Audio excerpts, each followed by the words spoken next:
अगर आप एक पीएम किसान सम्मान निधि धारक हैं तो डेफिनेटली आपको आपकी 17वीं किस्त का बहुत ही बेसब्री से इंतजार होगा। आज की इस वीडियो में हम 17वीं किस्त के रिलेटेड एक बड़ी अपडेट आपके साथ शेयर करने वाले हैं। जैसे कि आप सभी को पता होगा कि अभी कुछ दिन पहले वेबसाइट पूरी तरीके से बंद कर दी गई थी, पोर्टल अपडेशन पर था, जिसके कारण आप अपना स्टेटस चेक नहीं कर पा रहे थे और ना ही नया आवेदन आप कर पा रहे थे, या किसी भी प्रकार की आपकी एफटीओ प्रोसीड नो को लेकर या कोई और समस्या थी आपके पीएम किसान सम्मान निधि के अकाउंट पर, उसका भी कोई समाधान नहीं हो पा रहा था। तो अब मैं आपको ये सबसे पहली यह खुशखबरी सुना दूं कि अब पीएम किसान सम्मान निधि का जो पोर्टल है वो परफेक्टली वर्क कर रहा है और पहले के मुकाबले में ज्यादा तेजी से अच्छे से काम कर पा रहा है। तो आज की इस वीडियो में मैं आपको बताने वाला हूं कि सरकार की तरफ से सभी पीएम किसान सम्मान निधि धारकों के लिए क्या अपडेट निकल कर आई है। 17वीं किस्त जो आने वाली है उससे रिलेटेड आपको एक बड़ी इंफॉर्मेशन आज की इस वीडियो में मिलने वाली है। तो सबसे पहले मैं आपको लेके चलता हूं कंप्यूटर स्क्रीन पर। यहां पर आप देखेंगे पीएम किसान सम्मान निधि के ट्विटर अकाउंट पर यह इंफॉर्मेशन दी गई है आप सभी पीएम किसान सम्मान निधि धारकों के लिए कि वेबसाइट जो है प्रॉपर ओपन हो चुकी है, बहुत ही परफेक्टली वर्क कर रही है। आप यहां पे स्क्रीन पर देख पा रहे हैं कि हम अभी आ चुके हैं पीएम किसान सम्मान निधि की वेबसाइट पर। यहां पर वेबसाइट अब बहुत अच्छे से वर्क कर रही है जैसे कि पहले वर्क कर रही थी। तो अभी हम बात कर रहे हैं पीएम किसान सम्मान निधि के ट्विटर अकाउंट पर जो आपको इंफॉर्मेशन दी गई है कि 17वीं किस्त बहुत जल्द आप सभी के पीएम किसान सम्मान निधि धारकों के खातों में आने वाली है। उससे पहले सरकार की तरफ से आपको यह निर्देश दिया गया है कि आपको क्या करना होगा। आपको सबसे पहले बेनिफिशियरी स्टेटस चेक करना होगा और यहां पर बेनिफिशियरी स्टेटस को आप कैसे चेक कर पाएंगे इसका पूरा प्रोसीजर आपको यहां पर दिखाया गया है। सबसे पहले आप देखेंगे यहां पे आपको बताया गया है कि आपको आपका पीएम किसान सम्मान निधि का स्टेटस चेक करने के लिए आपको आधिकारिक वेबसाइट पर आना होगा, pmkisan.gov.in पर आपको आना होगा। तो ये सब कैसे कर पाएंगे, कैसे आपको आपका स्टेटस चेक करना है, जानना है, वो मैं आपको अभी बता देता हूं। हम लौट चलते हैं पीएम किसान सम्मान निधि की वेबसाइट पर। राइट हैंड साइड में आपको 3 ऑप्शन मिलते हैं। पहला आपको मिलता है न्यू फार्मर रजिस्ट्रेशन, जो कि चालू है। अगर आप नए किसान हैं, आप रजिस्ट्रेशन करना चाहते हैं तो आप इस ऑप्शन के माध्यम से कर सकते हैं। अगर आपकी ईकेवाईसी नहीं हुई है तो आप ईकेवाईसी कर लीजिए। अगर आपको स्टेटस जानना है आपके पीएम किसान सम्मान निधि का, यहाँ पे आप क्लिक करेंगे। तो अभी हम पीएम किसान सम्मान निधि के स्टेटस को जानने के लिए यहाँ पे क्लिक कर देते हैं। उसके बाद आप देखेंगे आपके रजिस्ट्रेशन के स्टेटस को जानने के लिए यहां पर आपको आपका रजिस्ट्रेशन नंबर डालना होता है और ये कैप्चा कोड फिल करना होता है। अब ऐसे काफी सारे पीएम किसान सम्मान निधि धारक होंगे जिनके पास रजिस्ट्रेशन नंबर अवेलेबल नहीं होगा, तो उसके लिए भी प्रोसीजर मैं बता देता हूं। इसके लिए आपको नो योर रजिस्ट्रेशन ये लिखा हुआ है, यहां पर आपको क्लिक करना रहता है। यहां पर हम क्लिक कर देते हैं। क्लिक करने के बाद आप देखेंगे यहां पर आपको 2 ऑप्शन फिर से मिल जाते हैं। पहला ऑप्शन रहता है आपका मोबाइल नंबर के थ्रू जानना चाहते हैं आपका रजिस्ट्रेशन नंबर या फिर आधार कार्ड के नंबर के थ्रू।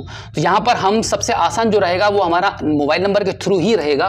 तो यहां पे हम मोबाइल नंबर एंटर कर देते हैं और उसके बाद ये जो कैप्चा कोड है वो यहां एंटर करेंगे एंड देन एंटर करने के बाद गेट मोबाइल ओटीपी पर हम क्लिक कर देंगे। उसके बाद पीएम किसान सम्मान निधि के अकाउंट पर जो नंबर रजिस्टर्ड उस पर एक ओटीपी आ जाएगा, उसको ओटीपी को यहां एंटर करेंगे एंड देन आप यहां पे गेट डिटेल पर क्लिक करेंगे। गेट डिटेल पर क्लिक करने के बाद आप देखेंगे यहाँ पे आपका जो रजिस्ट्रेशन नंबर है वो निकलकर सामने आ जाता है और बराबर में आपको आपका नाम भी दिखाई देता है। तो यहाँ से हम अपना रजिस्ट्रेशन नंबर कॉपी कर लेते हैं और बैक वापस चले जाते हैं और उसके बाद नो योर स्टेटस पर क्लिक करेंगे। यहाँ पर हम अपना रजिस्ट्रेशन नंबर एंटर कर देते हैं और ये कैप्चा कोड यहाँ पे फिल कर देते हैं सही से, जिस प्रकार से कैप्चा कोड यहाँ पे लिखा हुआ है एंड गेट ओटीपी पर हम क्लिक करेंगे। उसके बाद आपके पीएम किसान सम्मान निधि के रजिस्टर्ड मोबाइल नंबर पर एक ओटीपी चला जाएगा, वो ओटीपी यहाँ पे एंटर करेंगे एंड गेट डेटा पर आप क्लिक कर देंगे। अब यहाँ पर आप देखेंगे आपका जो पीएम किसान सम्मान निधि का जो अकाउंट है वो ओपन हो चुका है। यहाँ पर आप अपने स्टेटस को चेक कर सकते हैं।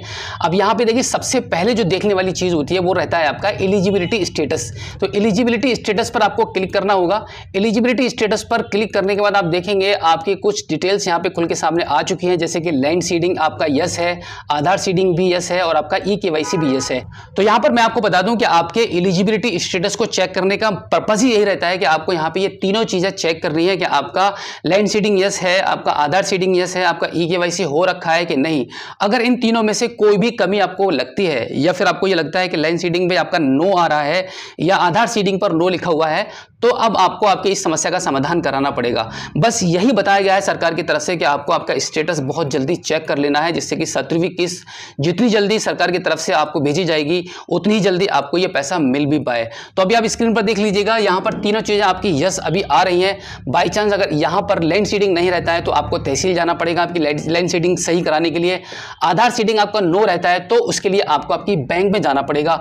और अगर आपका ईकेवाईसी नहीं हुआ है तो इसके लिए आपको किसी भी नजदीकी सीएससी सेंटर पर जाकर अपनी ई-केवाईसी करवा लेनी है। अब हम यहाँ पर लेटेस्ट इंस्टॉलमेंट की बात कर लेते हैं। जैसे कि आप देख पा रहे हैं यहाँ पर एफटीओ प्रोसीड नो लिखा हुआ है। बहुत सारे पीएम किसान सम्मान निधि धारक ऐसे होंगे जहां पर उनका एफटीओ प्रोसीड नो अभी भी आ रहा होगा, तो आपको बिल्कुल भी चिंता करने की जरूरत नहीं है। क्योंकि देखिए, सबसे पहले मैं आपको बता दूं कि ये जो रजिस्ट्रेशन हुआ था यहाँ पर वो 21 फरवरी 2024 में रजिस्ट्रेशन हुआ था। और आप सभी को पता होगा कि 28 फरवरी 2024 में 16वीं किस्त का पैसा दिया गया था। तो ये जो हमने अकाउंट को यहाँ पे ओपन कर रखा है, तो इनका 16वीं किस्त का पैसा नहीं आ पाया था, जिसकी वजह से 16वीं किस्त पर इनको यहाँ पर एफटीओ प्रोसीड नो की समस्या आ रही है।